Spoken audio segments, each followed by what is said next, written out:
Welcome to the Deep Dive, where we sift through the information to pull out those crucial takeaways, helping you get smart fast. Today, we're taking a closer look at Taylor Tomlinson, a comedian whose career trajectory is, well, nothing short of incredible. I was particularly struck by a statistic from 2023. She was the only woman in the top 10 highest-grossing comic tours that year. Wow, the only one. Yeah, and it wasn't just about being on the list. She performed a staggering 132 shows.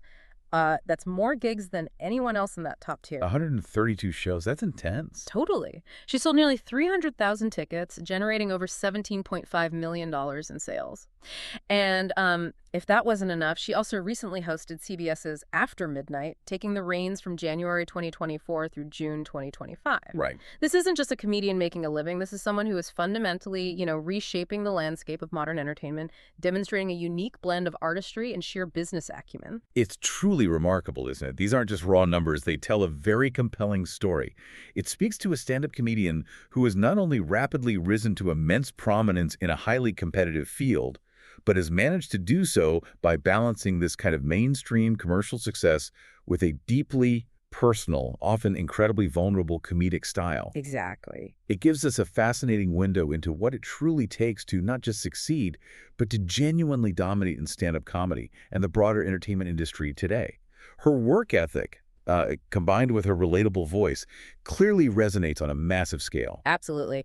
If you're curious about how a unique, authentic voice manages to break through all the noise and capture such a massive audience, or if you simply appreciate sharp, insightful comedy that really resonates on a deeper level, then you are definitely in for a fascinating deep dive today. Our focus is the incredible Taylor Elise Tomlinson, born November 4th, 1993, an American stand-up comedian who has gifted us with 3 phenomenal Netflix specials. Quarter Life Crisis in 2020, Look at You in 2022, and her most recent Have It All, released just this past February in 2024. 3 specials already, yeah. Right. Our mission today is to explore the intricate layers of her career and personal life, from her genuinely unique origins and formative experiences to her, well, meteoric rise.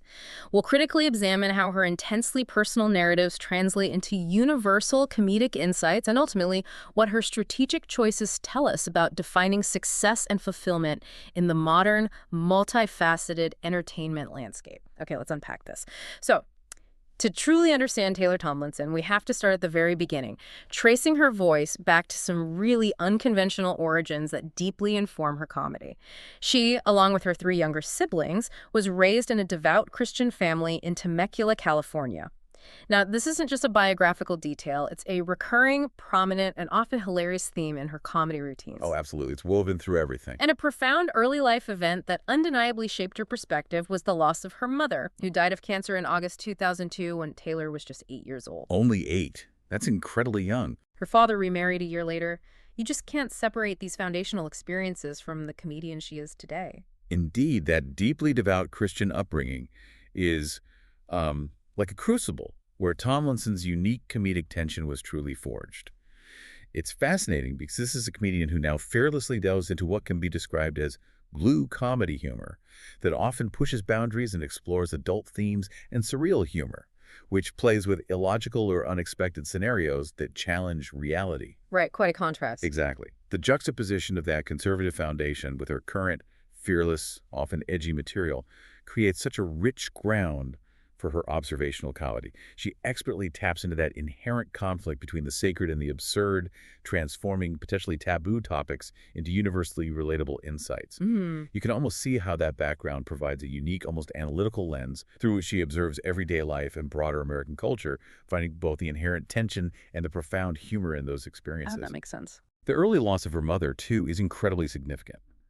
For anyone, but especially for someone whose art relies so heavily on vulnerability and candid self-expression, such a formative event can profoundly shape their perspective, their understanding of loss, resilience, and their ability to connect with an audience on a deeper, more empathetic level. Yeah, vulnerability is definitely her currency. It really is. Yeah. It's not just a footnote in her biography. It's a foundational element of her worldview, shaping her approach to honesty and intimacy in her comedy. She skillfully weaves that early religious framework into her material, not as a judgment, but as a source of relatable, often hilarious conflict and a journey of ongoing self-discovery. I can certainly feel that tension and deeply personal perspective in her work. It's what makes her so compelling. And speaking of unconventional beginnings, her entry into comedy itself was, well, far from typical. Right. It wasn't the usual path. Not at all. She didn't just wake up one day and decide to pursue stand-up on her own initiative from scratch. At age 16, it was actually her father who signed them both up for a stand-up class. Wait, both of them? Seriously? Yes. It wasn't a solo venture at first, but a shared experience.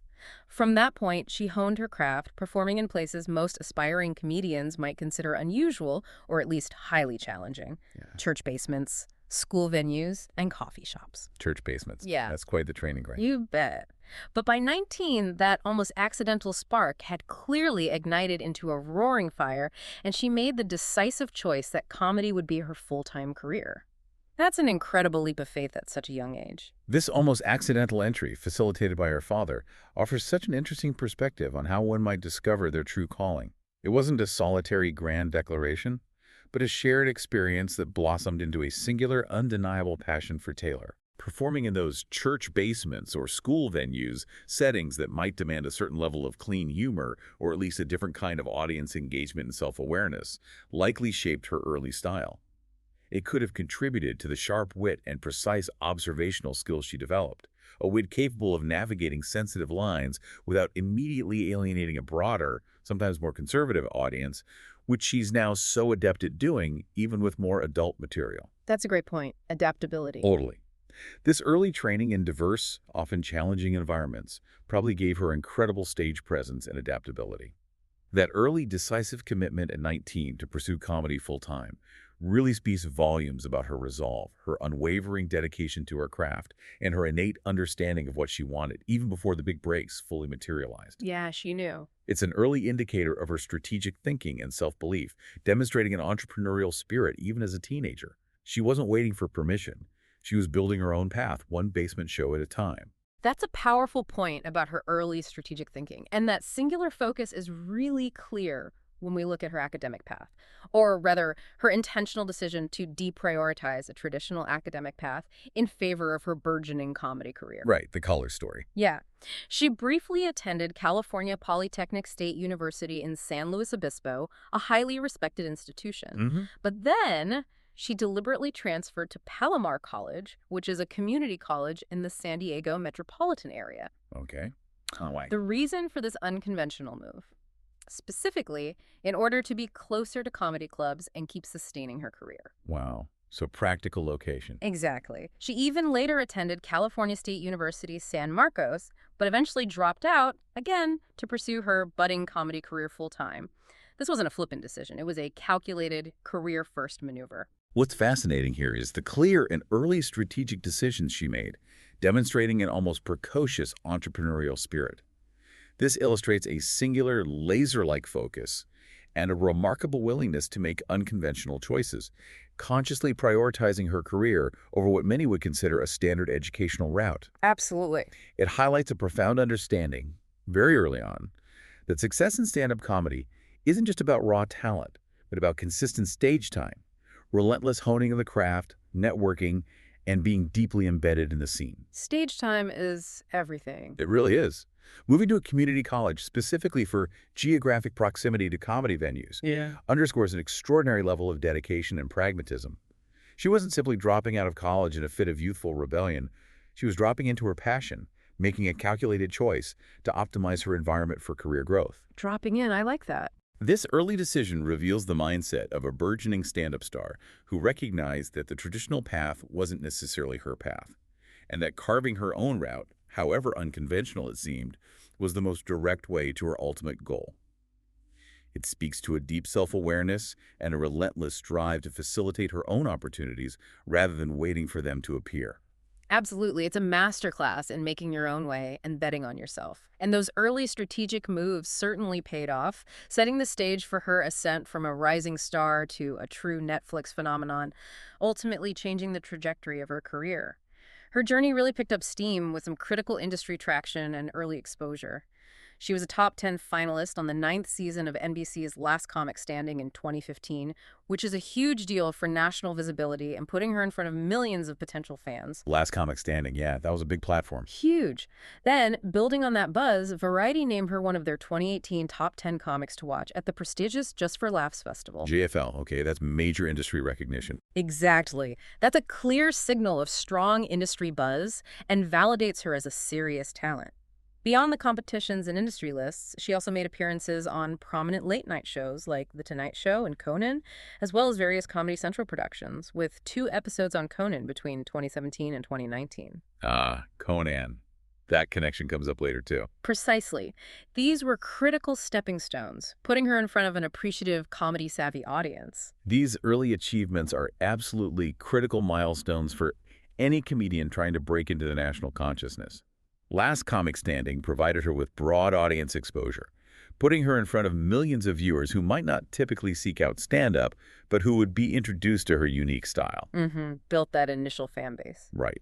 This kind of platform can create an immediate, widespread fan base. Meanwhile, Variety's Comics to Watch list is a powerful endorsement from industry insiders, signaling that she was someone not just with potential, but someone genuinely on the cusp of significant breakthroughs. It's a stamp of approval that opens doors. Her appearances on Conan are particularly notable. Not only are late-night spots highly coveted for their reach and prestige, but Conan O'Brien would later become a key figure in her touring career, indicating that these early interactions clearly made an impression and forged important professional relationships that would pay dividends down the line. Good point. Seeds planted early. These weren't just isolated successes. They were foundational steps that built her reputation, amplified her reach, and truly set the stage for what was to come. These significant TV and industry recognitions created a powerful springboard for her entry into the world of streaming specials, which would ultimately be transformative for her career and audience engagement. And transformative is the perfect word for it, because here's where it gets really interesting. Netflix truly launched her into the stratosphere, providing a global platform that few other outlets could match. The Netflix effect. Totally. In 2018, she delivered a concise but incredibly impactful 15-minute set on the Netflix stand-up series, The Comedy Lineup. This was a pivotal moment, showcasing her sharp wit to a massive international audience. That 15-minute set was a great introduction for many. Following that, between November and December of the same year, she served as one of the opening acts for Conan O'Brien's Team Coco Presents Conan and Friends, an evening of stand-up and investment tips tour, a fantastic opportunity to perform alongside an icon and in larger venues. Opening for Conan, wow. Invaluable experience. Invaluable. Her first full-length Netflix stand-up special, Quarter Life Crisis, was released in March 2020, right at the start of a global shift. Yet its themes of anxiety, relationships, and the pressures of early adulthood resonated deeply with audiences stuck at home, establishing her signature blend of vulnerability and sharp observation. Perfect timing in a weird way, wasn't it? Everyone was feeling that anxiety. Exactly. Later that year, she further expanded her reach, touring with fellow comedian Whitney Cummings on the Codependent Tour. Her second Netflix special, Look at You, followed quickly in March 2022, building on her previous success. And Look at You went even deeper, right? Oh, yeah. And just recently, her third special, Have It All, was filmed in November 2023 and released on February 13th, 2024, cementing her status as a consistent comedic force. Netflix proved to be an absolute game-changing platform for Tomlinson. It provided her with a global audience almost overnight, something that was historically incredibly difficult for comedians to achieve without years of network television exposure and relentless touring. Right, the reach is just unparalleled. The progression from a 15-minute showcase to 3 full-length specials in such a relatively short period speaks volumes about her rapidly growing popularity and, crucially, the platform's immense confidence in her talent and audience appeal. They clearly saw something special. Absolutely. It's a clear indication that she consistently delivered and captivated viewers, earning successive specials. And to delve a bit deeper into those specials. Please do. In Quarter Life Crisis, she masterfully dissected the anxieties of modern adulthood, particularly around the age of 25-30, striking a chord with millennials.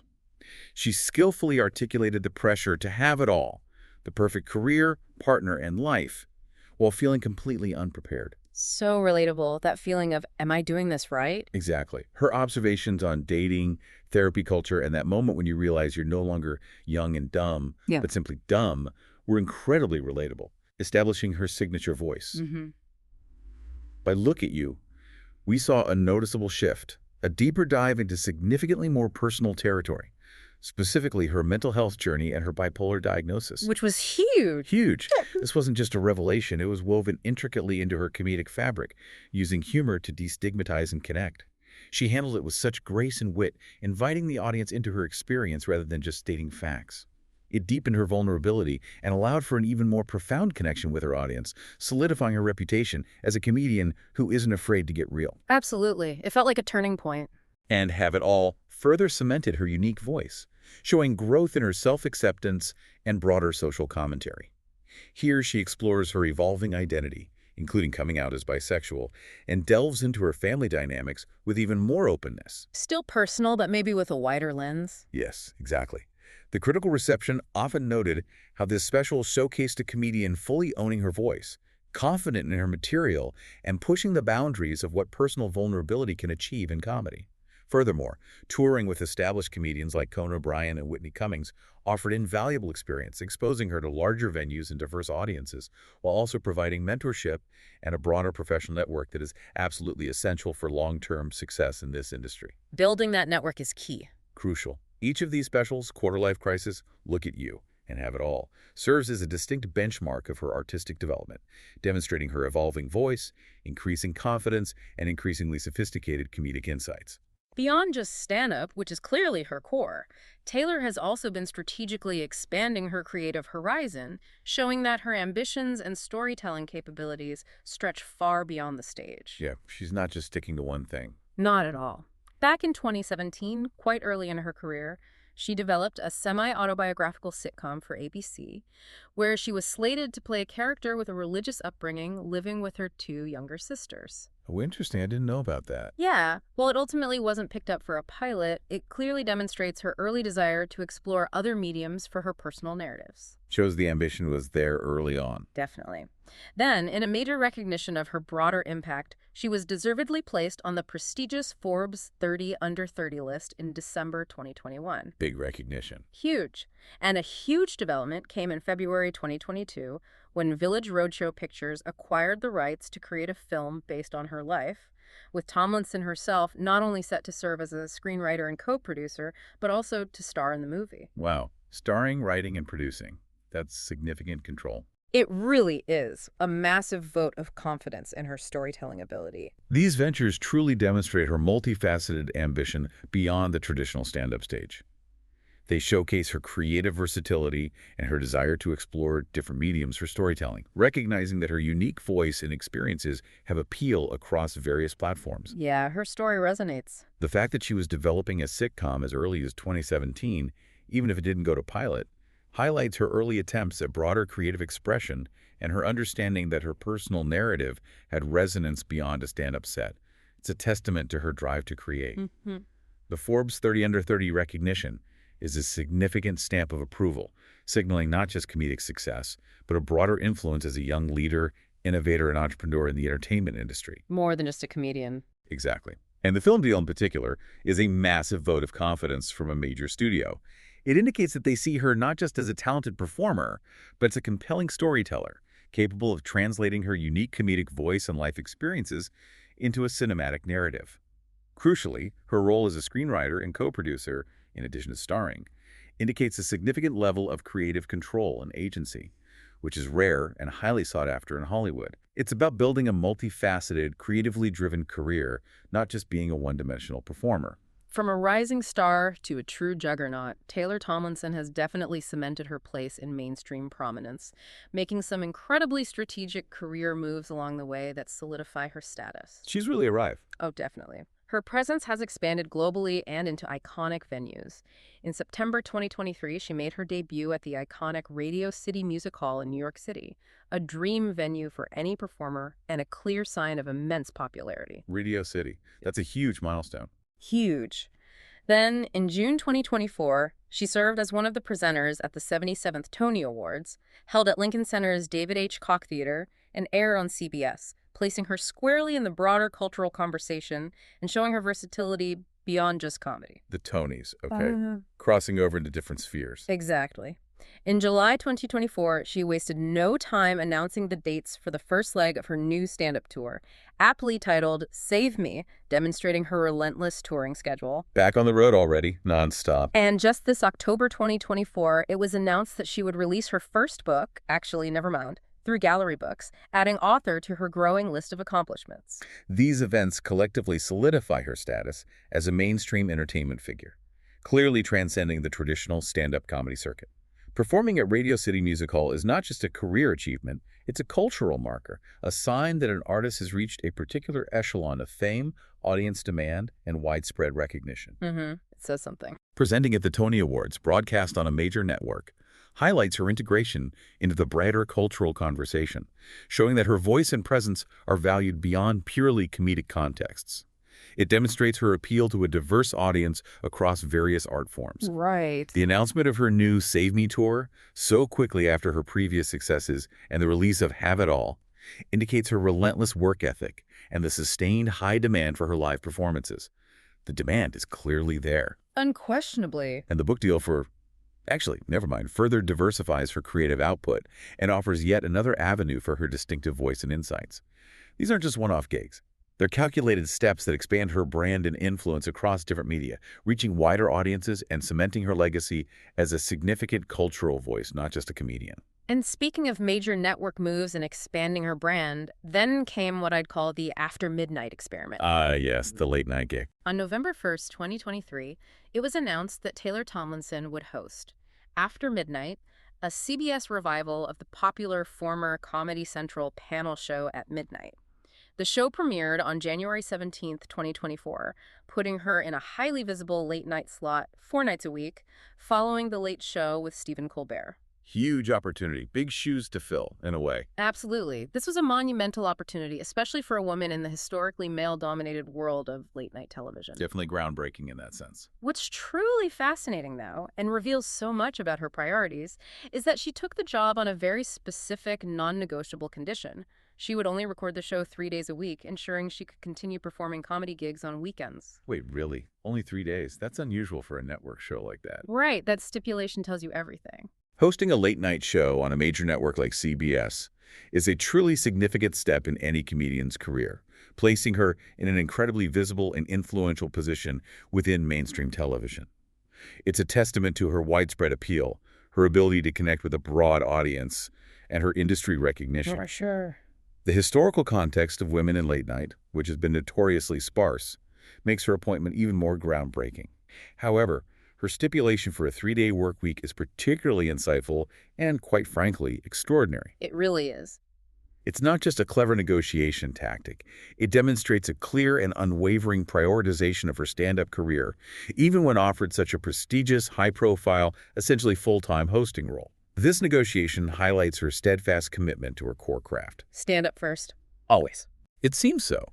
It shows that for her, stand-up isn't just a stepping stone to other opportunities. It is the foundation, the passion, and the creative wellspring she refuses to compromise. She understood the demands of a late-night show could easily consume her, potentially pulling her away from what she considers her true calling. This raises an important question. How do artists balance immense opportunities for expansion and diversification with their foundational passions and the creative output that truly defines them? It's the ultimate balancing act. Her choice here gives us a powerful, almost radical answer, challenging the conventional wisdom that you must always say yes to every major opportunity that comes your way. And that answer became even clearer with her next big decision, one that truly defines her commitment to her art. Choosing stand-up over continued late-night stardom. Ah, the departure. Exactly. Well, After Midnight was initially renewed for a 3rd season, a strong indicator of its success and CBS's confidence in her, the network eventually decided to cancel the show after its 2nd season, which is set to end in June 2025. The reason? She decided to leave. Yes. Taylor Tomlinson herself had made the incredibly bold and intentional decision to leave the show to focus exclusively on her stand-up career. This wasn't a cancellation due to poor ratings. It was a choice driven by artistic integrity. This decision is a profound and almost unprecedented statement about artistic integrity and prioritizing one's core passion. In an industry that constantly pushes for expansion, diversification, and the accumulation of high-profile roles, especially a network late-night show, which is often seen as the pinnacle of comedic success and stability. Right, the brass ring for many. Exactly. Tomlinson made a deliberate and conscious choice to return to her roots, to double down on the art form that truly defines her. It challenges the conventional wisdom that you must always seize every opportunity no matter what. So what does that say? Well, what does this tell us about the perceived value and fulfillment derived from stand-up versus the demands and perhaps different satisfactions of late-night hosting?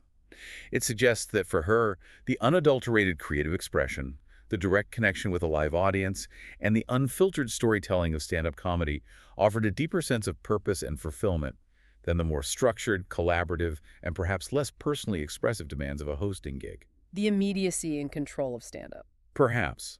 It points to a very strong internal compass guiding her career, where personal artistic satisfaction and maintaining creative control clearly outweigh the allure of widespread, but perhaps less creatively aligned, fame. For you, the listener, it raises an important personal question. What do you think about sacrificing a high-profile, stable job, one that offers immense visibility and financial security, to dedicate yourself fully to a more creatively demanding, but perhaps less stable path? It's a tough question for anyone. It forces us to consider our own definitions of success and fulfillment. It's a truly thought-provoking decision that speaks volumes about her dedication. But even as she prioritizes stand-up, she's incredibly adept at leveraging digital platforms to build and engage her audience, a crucial skill in today's entertainment landscape. Oh yeah, she's very savvy online. Very. She's gained significant success by effectively using TikTok, becoming the 7th most followed female comedian on the platform in 2022. Her popularity there even helped her acquire a lucrative sponsorship from Hotels.com, which she actively promotes through her unique comedic style on TikTok. Smart move, leveraging that TikTok fame into sponsorship. Totally. Beyond that, she also co-hosted the podcast Self-Helpless with fellow comedians Kelsey Cook and Delaney Fisher in 2020, offering a different format for her humor. And in 2021, she began hosting a short-term video podcast titled Sad in the City on YouTube, further diversifying her digital footprint. This demonstrates a distinctly modern, multi-platform approach to audience engagement and brand building that is absolutely essential for artists in today's digital landscape. Her success on TikTok shows an incredible adeptness at connecting with contemporary, often younger, audiences through short-form, highly shareable content. Capturing that zeitgeist. Right. She uses the platform not just for quick jokes, but for relatable observations that go viral. And crucially, she's able to translate that digital popularity into broader recognition and even lucrative sponsorships, like with Hotels.com. This isn't just passive engagement. It's active, strategic brand management that understands where her audience lives and how to speak to them. Mm-hmm. Her ventures into podcasting, but Self-Helpless and Sad in the City, further illustrate her comfort and skill in long-form conversational formats. These platforms allow her to explore themes and connect with listeners in a different, more intimate way than a stand-up special might. Gives her another way to connect. Exactly. It's a testament to her comprehensive understanding of how to cultivate and engage her fan base across diverse digital ecosystems, proving she's not just a comedian. She's a savvy media entrepreneur in her own right, constantly innovating her connection with her audience. Moving on to the core of her art, let's talk about her voice, the precise themes, the foundational influences, and that incredibly relatable vulnerability that truly defines her work. Yes, what makes her her? Precisely. Her comedy is a rich tapestry encompassing a wide array of genres.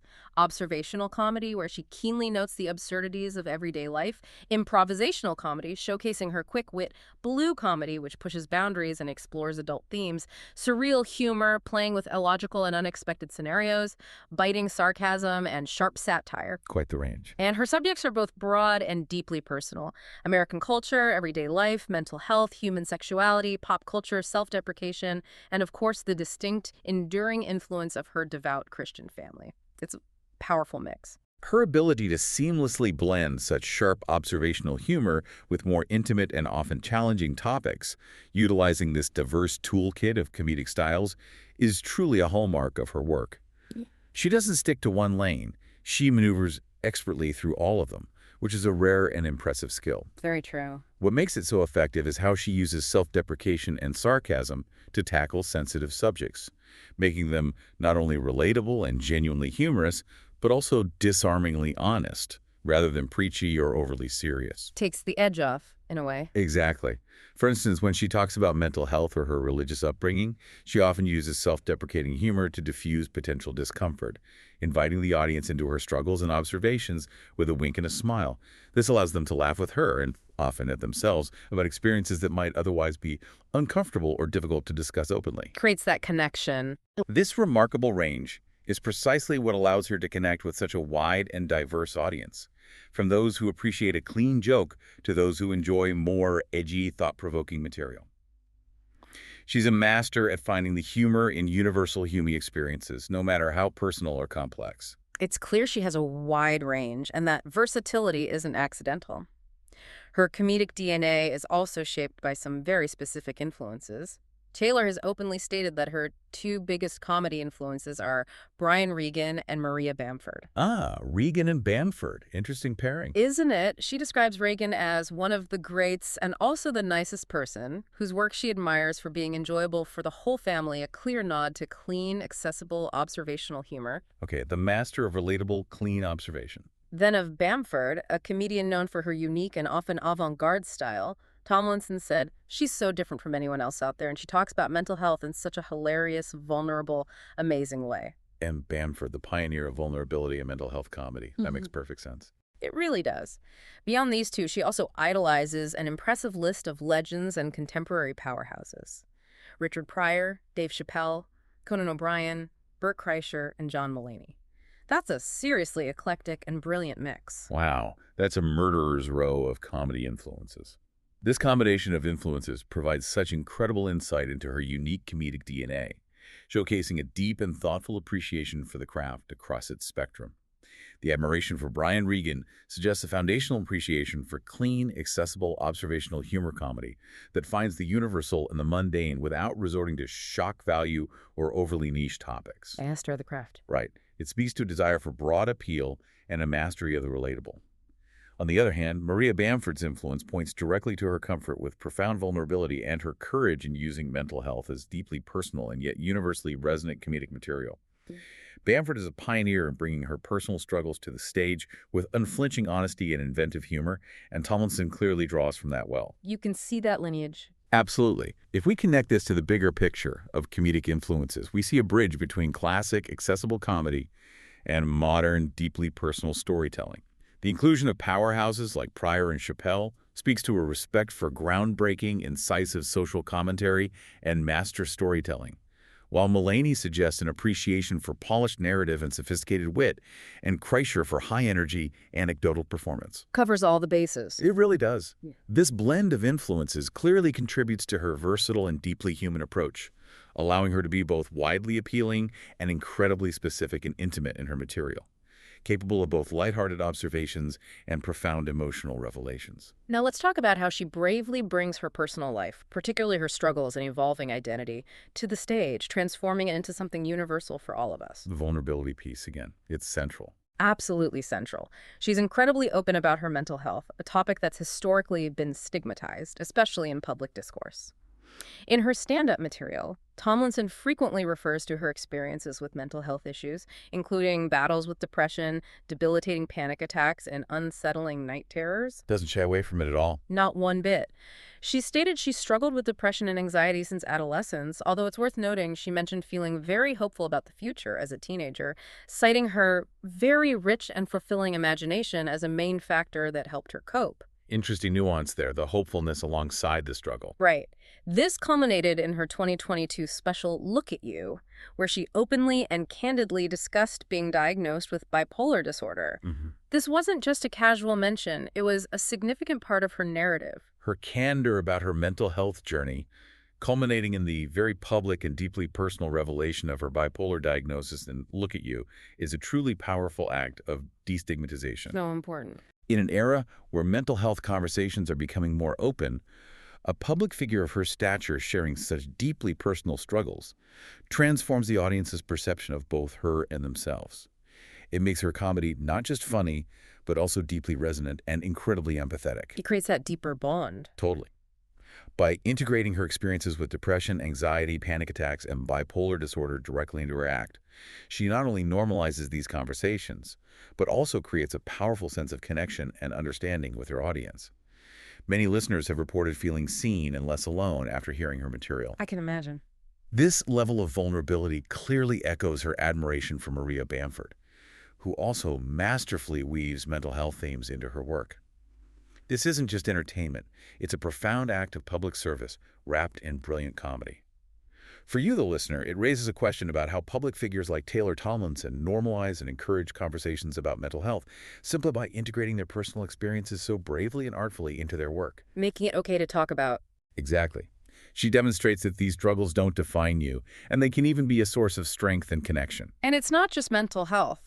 She consistently draws from her intensely personal life for her material, including her relationships and evolving identity. Nothing seems off limits. Seems that way. In her first special, Quarter-Life Crisis in 2020, Tomlinson openly revealed she had once been engaged but called off the marriage before the taping, turning a painful personal experience into relatable humor about the anxieties of commitment. Turning heartbreak into humor. Right. Classic comedian move, but she does it so well. She really does. She was also in a public relationship with fellow comedian Sam Morrill from March 2020 to February 2022, which naturally became fodder for some of her later material, showcasing the complexities of navigating relationships in the public eye. Dating another comic must provide endless material. You'd think so. Then, in her most recent 2024 special Have It All, she came out as bisexual, humorously detailing her experiences trying to date women and this sometimes awkward, sometimes liberating journey of discovering that aspect of her identity. Tomlinson's consistent willingness to lay bare her personal life on stage is a testament to the authenticity of her comedic voice and a core reason for her profound connection with audiences. That authenticity shines through. Her relationship experiences, from a broken engagement and the complexities of a public relationship to navigating new aspects of her sexuality, become not just fodder for humor, but a genuine conduit for exploring universal themes. She takes the deeply specific details of her romantic life and transforms them into relatable insights about love, loss, self-discovery, and the inherent awkwardness and joys of modern dating, all viewed through a sharp comedic lens. Makes the specific feel universal. Exactly.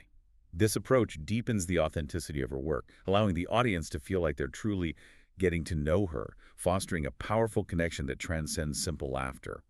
It's a brave and vulnerable choice to share such intimate details, especially something as personal as one's sexual identity. But by doing so with humor and grace, she further normalizes and creates understanding around diverse experiences. Her decision to share her journey of coming out as bisexual in Have It All is particularly significant, contributing to broader conversations about identity and acceptance within mainstream comedy. And this incredible openness and willingness to share extends even to her family, showcasing modern dynamics within her material. In her 2024 special Have It All, she also discussed her 3 siblings, including the deeply personal and moving revelation that she has a transgender brother and a lesbian sister. Wow, really bringing her whole family into it. Yeah. This inclusion of her siblings' identities further demonstrates a remarkable willingness to bring her entire personal world onto the comedy stage, leaving very little off-limits in her quest for authentic connection and humor. Especially given her devout Christian upbringing, which we discussed earlier, this openness can be seen as a profound act of acceptance and a bridge-building exercise. It really challenges assumptions. It does.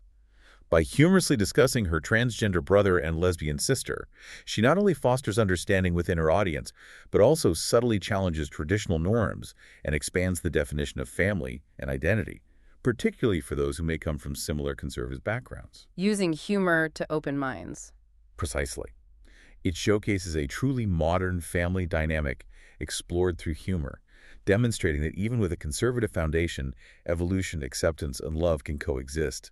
It provides a very real and resonant reflection of contemporary life through her unique comedic perspective, showing how family, in all its forms, can be a source of both challenge and deep affection. So what does this all mean? We've traced Taylor Tomlinson's incredible journey from a childhood shaped by faith and early loss, through her rapid ascent in comedy propelled by the global reach of Netflix, to her intentional and truly remarkable choice to prioritize stand-up over the prestigious late-night hosting chair.